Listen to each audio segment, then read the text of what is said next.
বিক্রি করা যাবে কি? সিগারেট বিক্রি করা হারাম। সিগারেট বিক্রি করা কি হারাম। কোন মুসলমান কি সিগারেট বিক্রি করতে পারে?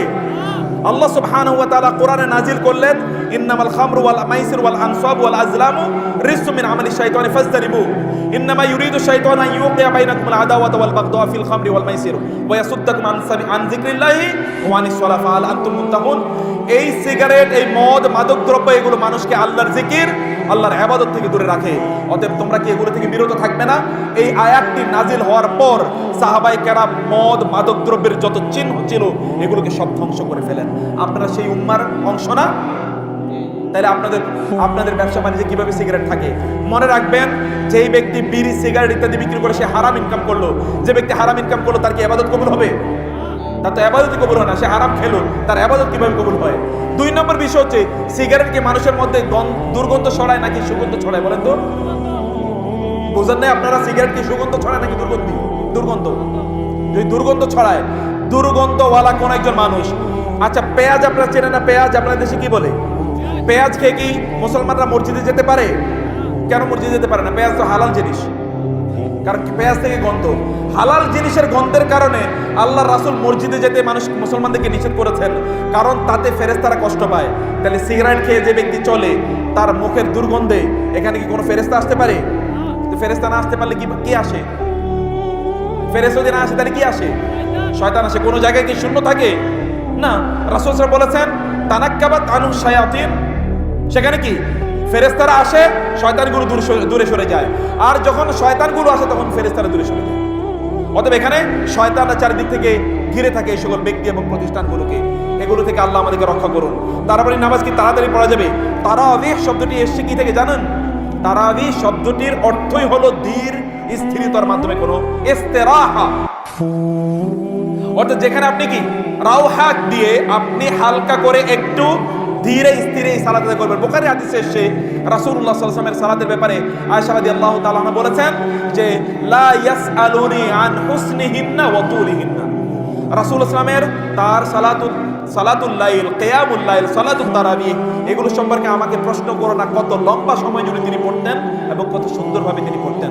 কোন একজন ব্যক্তি তিনি যদি বলেন আলহামদুলিল্লাহি রাব্বিল আলামিন, রাসূলুল্লাহ সাল্লাল্লাহু আলাইহি ওয়াসাল্লাম বলেন, আল্লাহ তাআলা বলেন বুখারী হাদিসে এসেছে, তখন আল্লাহ সুবহানাহু ওয়া তাআলা ওই ব্যক্তির আলহামদুলিল্লাহর উত্তর দেন না?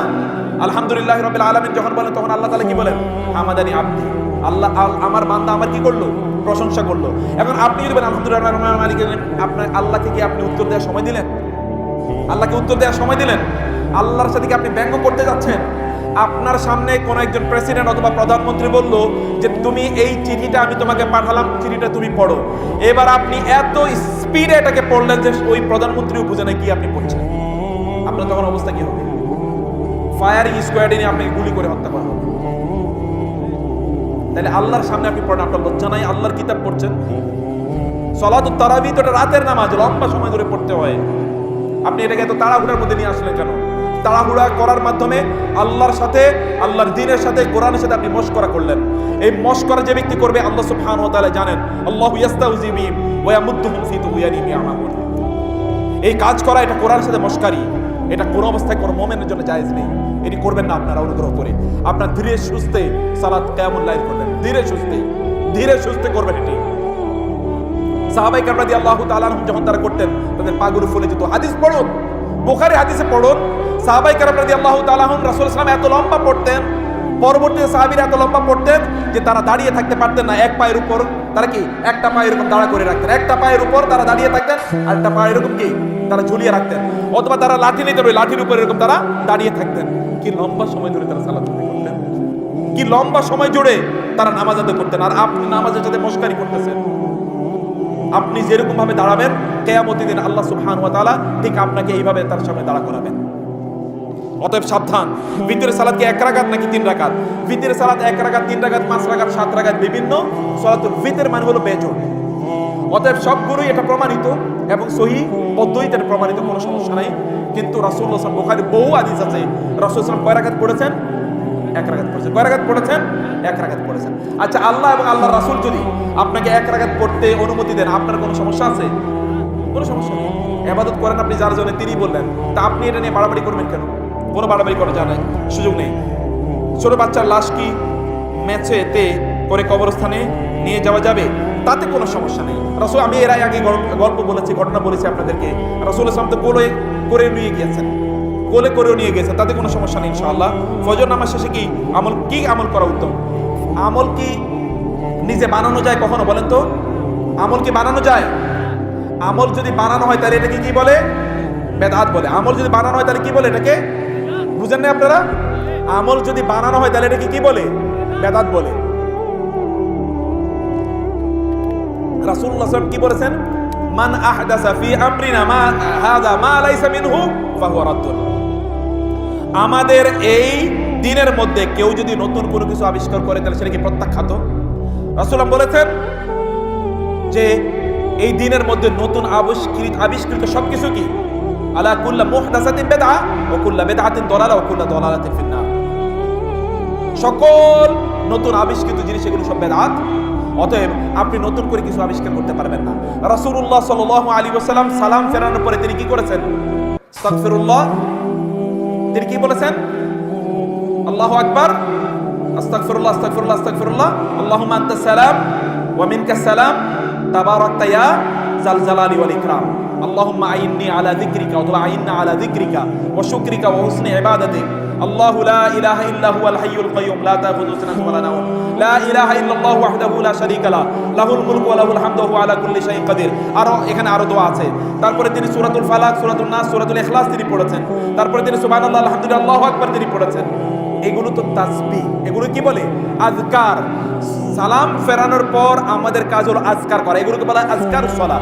আজকার ক্বাবলা সালাহ, আজকার বাদা সালাহ, আজকার ফিস সালাহ। নামাজের মধ্যে, নামাজের শুরুতে এবং নামাজের পরে কিছু আজকার আছে, এগুলো হলো জিকির। এবং আল্লাহ সুবহানাহু ওয়া তাআলা কোরআনে তাই বলেছেন, ফাইদা কাদাইতুমুস সালাহ, যখন তোমরা কি করবে? নামাজ শেষ করে ফাযকুরুল্লাহ, তখন তোমরা আল্লাহর জিকির করো। আল্লাহর জিকির করতে আল্লাহ বলেছেন। আর আপনি তারপরে কি করেন? লম্বা করে একটা দোয়া আপনি তুলে ধরলেন। আপনি সুন্নতকে একদিকে ধ্বংস করলেন, অন্যদিকে নতুন করে বেদাত চালু করলেন। আপনার তো এখানে লম্বা করে দোয়া করার কথা না। দোয়া হচ্ছে নামাজের মধ্যে নাকি নামাজের পরে? আচ্ছা, সালাতকে দোয়ার নাম না বলেন তো? দোয়ার অর্থ কি? সালাতের অর্থ কি? দোয়া। সালাতের অর্থ তো গোটা সালাতটাই তো দোয়া। রাসূলুল্লাহ সাল্লাল্লাহু আলাইহি ওয়াসাল্লাম বলেছেন, ইযা কামা আহাদুকুম ইলা সালাতি ফাইন্নাহু ইউনাজি রাব্বাহু। কেউ যখন নামাজে দাঁড়ায় তখন সে আল্লাহর সাথে কি করে? মুনাজাত করে, আল্লাহর সাথে কথোপকথন করে, আল্লাহর কাছে সে চাইতে হয় নামাজের মধ্যে। নামাজের মধ্যে এমন দুটো জায়গা আছে যেই দুটো জায়গায় আল্লাহর কাছে ব্যক্তি যা চায় আল্লাহ তাআলা তাই তাকে প্রদান করবেন। এই দুটো জায়গা কি কি জানেন আপনারা? একটা হলো সিজদার জায়গা, আরটা কি? সালাম ফেরানোর আগের জায়গা। বুখারী হাদিসে এসেছে, মুসলিমের হাদিসে এসেছে, কোন একজন ব্যক্তি ফাকামিনুন আইয়ুস্তাজাবা লা, তোমরা আল্লাহর সবচেয়ে বেশি নিকটবর্তী পৌঁছে যাও যখন তোমরা কি করো?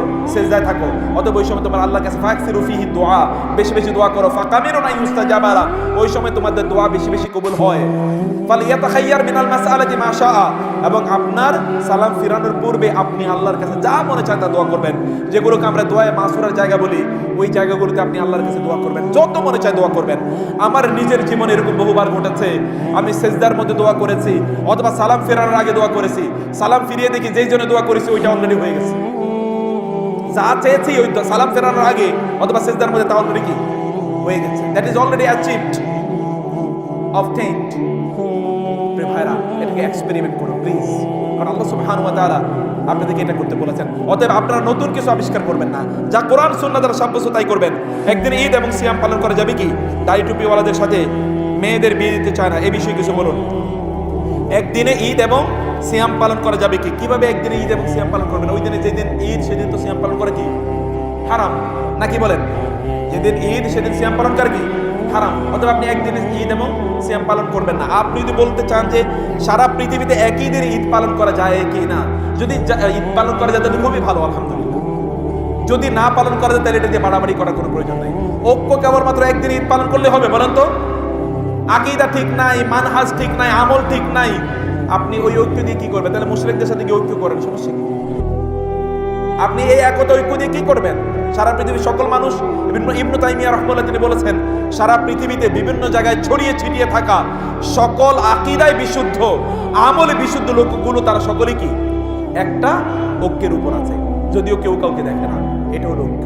ঐক্য মানে হচ্ছে ফিজিক্যালি সবাই একমত ধারণ করে এরকম ইস্যু নয়। সাহাবায়ে কেরাম রাদিয়াল্লাহু তাআলা আজমাইন তারা একদিনই ঈদ পালন করতে হবে, একদিনেই তারা রোজা রাখতে হবে এরকম ঘটনাগুলো তারা কোনো দিন এগুলো নিয়ে তারা বাড়াবাড়ি করেন নাই।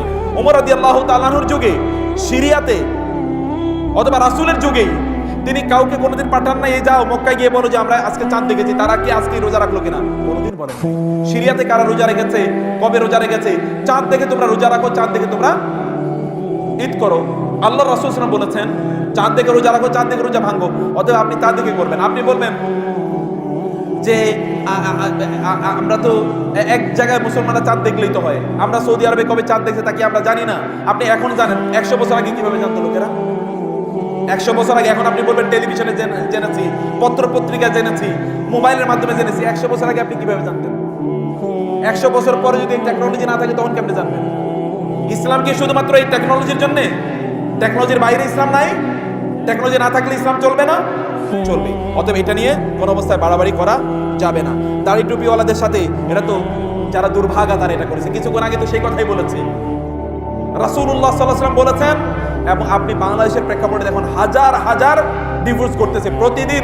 শত শত মাসালার উত্তর দেওয়া লাগে কিসের জন্য? কারণ জানেন তাহলে কি? ডিভোর্স। কেবলমাত্র ডিভোর্স, শুধু ডিভোর্স ডিভোর্স। একটাই মাত্র কারণ, তা হলো লোকেরা দিন তারা চায়নি। একজন দিনদার মানুষ, একজন দিনদার মানুষ তিনি আল্লাহকে যতটা ভয় পাবেন, এবং দিনদার মানুষ তার স্বামী অথবা স্ত্রীর সাথে অন্যায় করতে, জুলুম করতে যতটা ভয় পাবেন, যার মধ্যে দিন নাই ও কি অতটা ভয় পাবেন বলেন তো আপনারা? ওই তো ফষ্টি নষ্টি করবে, তো ওই তো তার স্ত্রীকে বাদ দিয়ে আরেকজনের পেছনে ঘুরবে, সে তো তার স্বামী বাদ দিয়ে আরেকজনের পেছনে ঘুরবে। সেই কারণে দিনকে প্রাধান্য দেন। রাসূলুল্লাহ সাল্লাল্লাহু আলাইহি ওয়াসাল্লাম বলেছেন ফাসফার বিজাতিদ দিন তারিবাত ইয়াদাকা। তুমি দিনকে প্রাধান্য দাও।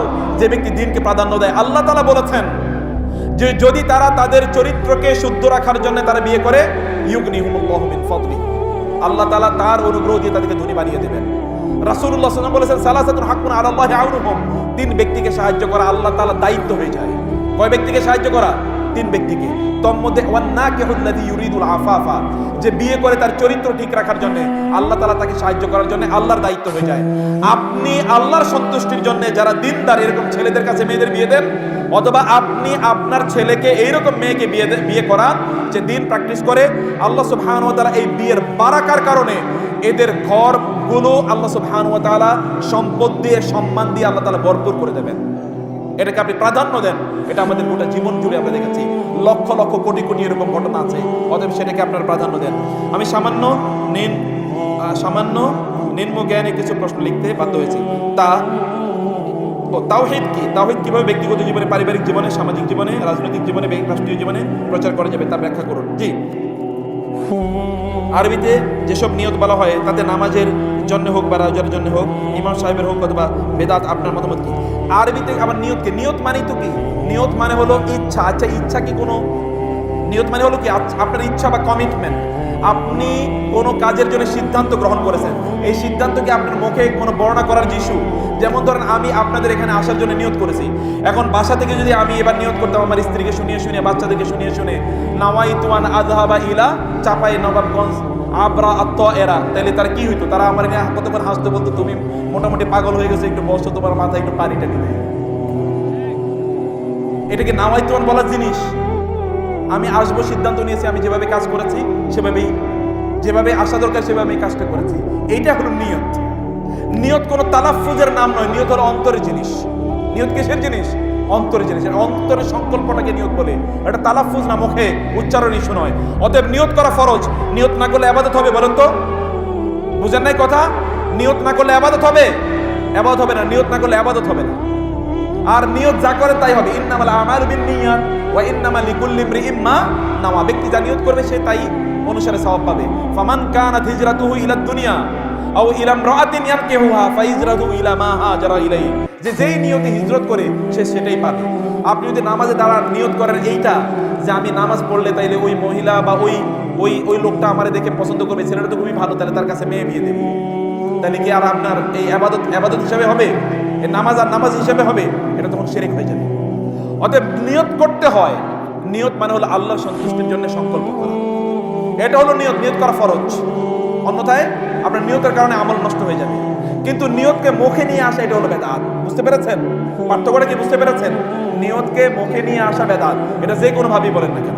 যেমন সামনে আপনার কি আসতেছে, রোজা আসতেছে, কারণ আপনি বলবেন নাওয়াইতু আন আসুমা গাদাম মিন শাহরি রমাদান। আচ্ছা, আপনি কি আগামীকাল রোজা রাখার জন্য নিয়ত করতেছেন নাকি আজকে রোজা রাখার জন্য ভাত খেয়েছেন? বুঝেন নাই কথা? গাদার মানে হলো আগামীকাল। আপনি কি আগামীকালে রোজা নিয়ত করছেন নাকি আজকে রোজার নিয়ত করছেন? আজকে। তাহলে আপনি আগামীকালের কথা বলছেন কেন? আপনার তো নিয়তের শব্দের মধ্যে ত্রুটি আছে, শব্দটা তো এখানে ভুল। তারপরে কি আবার উচ্চারণ করছেন, উচ্চারণ ভুল। এটি ভুল, এটি আপনি কোনো অবস্থায় করবেন না। এটি অবশ্যই বেদাতের মধ্যে কোনো সন্দেহ নাই।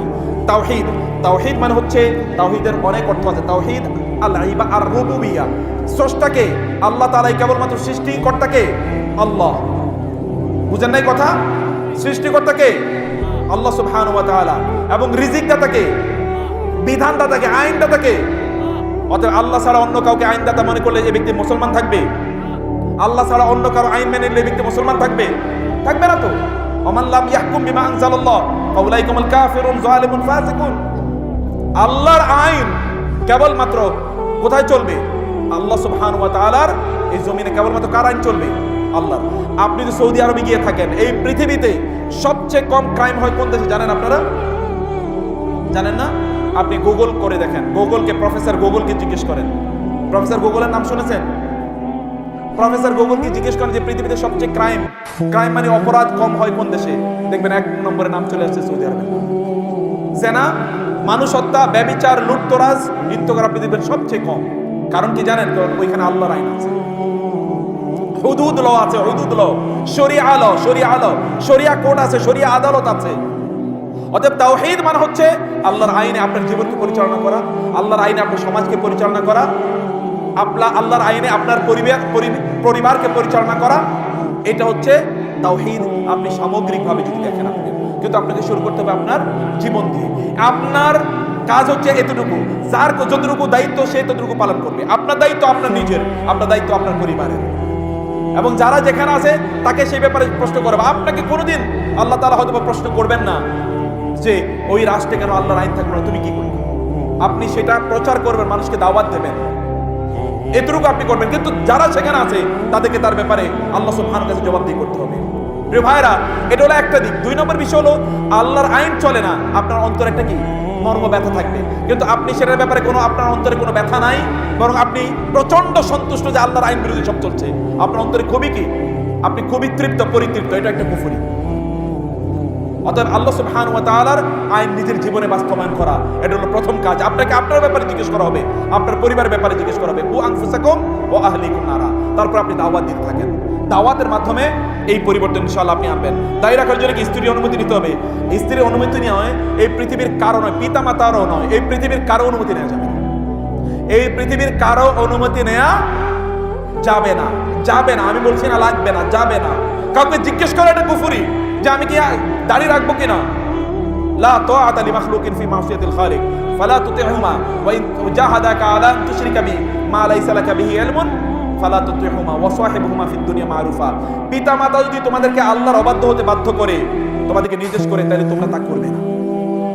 অতএব আল্লাহর অবাধ্যতায় কাউকে অনুসরণ করা যায় না। ইউটিউবের মাধ্যমে দিন প্রচারের উদ্দেশ্যে টাকা ইনকাম করা যাবে কি? টাকা ইনকাম, তাই তো নিয়তের প্রবলেম। তাহলে তো প্রশ্ন কোথায়? নিয়তের প্রশ্ন। অতএব যে ব্যক্তি নিয়তে হলো তার টাকা ইনকাম করে, তাহলে তার দিন প্রচার হলো কোত্থেকে? তো তার দিনই প্রচার হলো না। তিনি দিন প্রচার তিনি করলেন না। ফরজ সালাতের পর আয়াতুল কুরসি পাঠের পূর্বে আউযুবিল্লাহ বিসমিল্লাহ পড়তে হবে কি? আপনি যখন কোরআন তেলাওয়াত করবেন, যখনই আপনি কোরআন তেলাওয়াত করবেন, তখন আপনি আউযুবিল্লাহ বিসমিল্লাহ পড়বেন। ফাইযা ক্বারা'তাল কুরআনা ফাস্তাইজ বিল্লাহি মিনাশ শাইতানির রাজিম।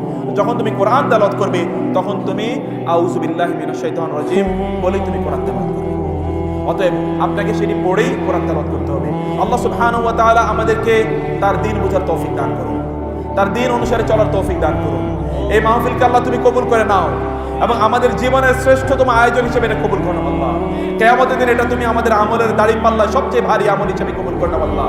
আমরা এখান থেকে যখন আমরা যাচ্ছি আল্লাহ, আমাদের জীবনের সকল গুনাহগুলো তুমি মাফ করে দাও আল্লাহ। আমাদের আমল নামাকে তুমি সওয়াব দিয়ে পূর্ণ করে দাও আল্লাহ।